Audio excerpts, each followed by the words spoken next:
right. Paimon wanted to ask that too. The almighty shogun that he described didn't sound anything like you at all. I seldom had the time to drink tea. Any free time I had was spent practicing martial arts. So, in the vast majority of cases, the one he made tea for was the former Electro Archon, who was also my sister, Raiden Makoto. He may well have had an inkling about there being two Raiden Shoguns, but he always acted as if he was completely unaware of it.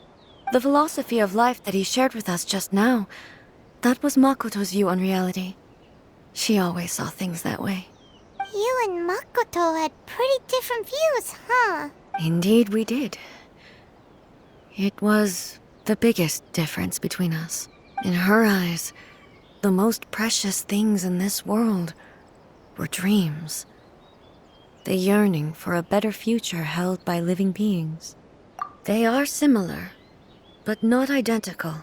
When you came charging into the plane of Euthymia, I saw human aspirations light up the sky far above in the form of countless stars. This somewhat shook me. Now, it seems like she was right, while I took the wayward path. Wow, there sure was a lot going on beneath the surface. Makoto saw a bigger picture than I did. In her view, a dream is more imaginary, more abstract than an ambition. An ambition is a yearning for something material, or a concrete outcome. It is finite in nature, and will be replaced by a new ambition in due course. Makoto was more concerned with the force that drives humans to constantly generate new ambitions in the first place. It is something innate, rooted in instinct. In other words, it is something eternal. That's, quite a lot to take in.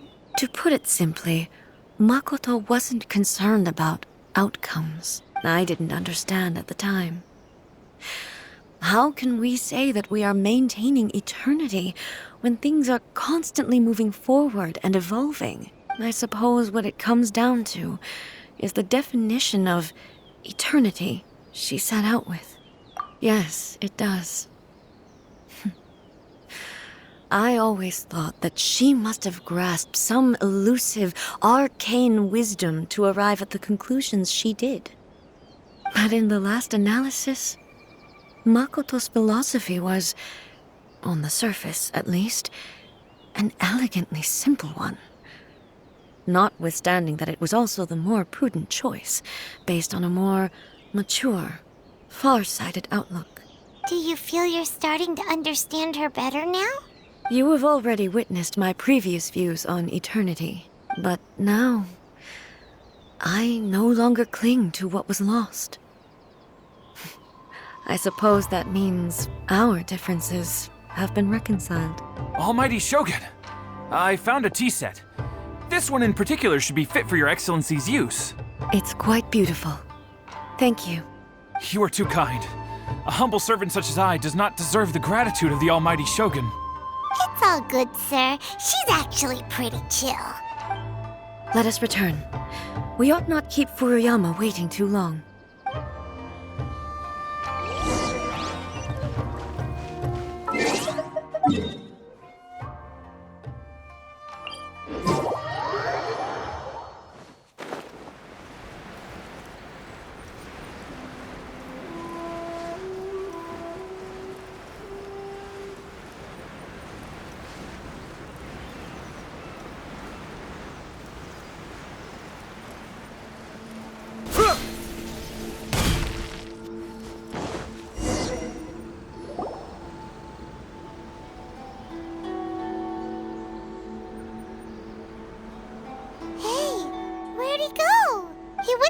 Looking for a tea set himself, would he?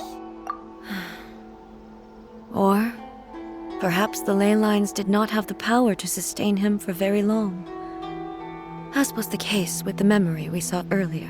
So we won't get to drink his tea? We We didn't even have a chance to say goodbye. The information held in the ley lines is complex and disorderly. The fact that we were able to meet him to begin with was a miracle of fate. Well, this chance won't come often, and we do have a tea set. Perhaps I should try my hand at making us a pot of tea. I've watched Furuyama brew tea on many occasions. I doubt I should have any major problems doing it myself. The tea is ready. Please give it a try. So many thoughts were racing through my head as I was brewing it. I'm not sure how to explain it. You're right. But the things we've seen today have brought back many memories for me. I've been reminded of many people, too. Kitsune Saigu, Makoto, and all the other friends who I watched pass even further back. Back at the Yashiro Commission, I kept the conversation reasonably lighthearted. But now, I'd like to broach a heavier topic, if I may. The events of 500 years ago not only robbed me of my friend, Kitsune Saigu, they also took Makoto away from me, for good. She died in that disaster too? Yes. She went to Conria alone, without telling me. Unlike me, Makoto was no martial artist. Whenever similar crises had arisen in the past, I was always the one to face them in her stead. But this time, the circumstances were so grave that Makoto had no choice but to leave me behind. Or perhaps it was more that she went ahead of me, put herself in front of me, so that I would remain hidden. In any case, by the time I realized what was happening, yes, it was too late. I arrived only in time to hear her dying breath. She had already lapsed into unconsciousness by that point, so all I could do was enter into her mind. As far as you're concerned, it would be somewhere similar to the plane of Euthymia.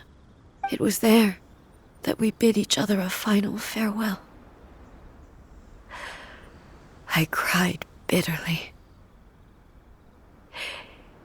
Even in those final moments, I couldn't understand her actions. Why did she go to Conria first, and not I? Why did she keep me in the dark about it? Was it to shield me? It was there and then that I resolved to pursue eternity. As a testament to that decision, I saved her realm of consciousness just before it collapsed completely and brought it back to Inazuma.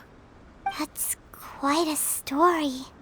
When I returned to Inazuma, I was shocked to find that a great sakura tree had appeared on Mount Yogo.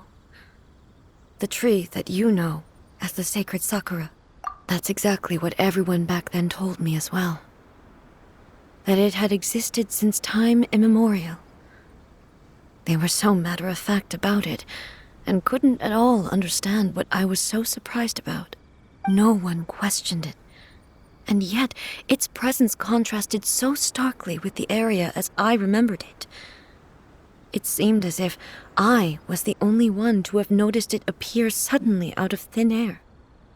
In the end, I simply had to accept that it was a miraculous effect of Makoto's consciousness. With the help of the sacred Sakura's power, I was finally able to overcome the monsters and quell the disaster in Inazuma. This is all really hard to understand. Kinda beyond Paimon's level. Yes. She had such a great love for this land and for its people. In this respect, I still do not compare to her. I once told myself that I would never speak of these events again. Facing the fact that she is gone is unbearably painful. But even the tea that is most bitter to the tongue, once swallowed, leaves some sweetness in the throat. And it's time I came to terms with it all.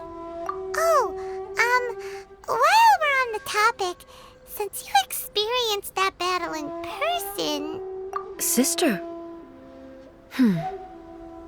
I had heard that you were looking for your family.